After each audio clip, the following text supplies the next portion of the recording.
Preyo Phonie here. In this quick Android guide, I'll show you how to change your SIM ringtone step by step. Want to make your phone calls sound different and more personal? You can easily set custom ringtones for SIM 1 and SIM 2. Step 1. Open the Settings app on your Android phone. Then tap on Sound and Vibration option. Step 2. Scroll down through the menu. Look for SIM 1 ringtone or SIM 2 ringtone. Step 3. Tap on the SIM you want to customize. This will open the ringtone selection list. Before we continue, subscribe now for more Android customization tips and smartphone tricks every week. Step 4. Now choose your favorite ringtone sound.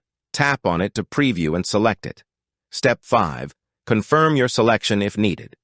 Boom! Your new ringtone is now set successfully. Subscribe to Preyo Phonie for more easy Android tutorials and useful mobile tips every week.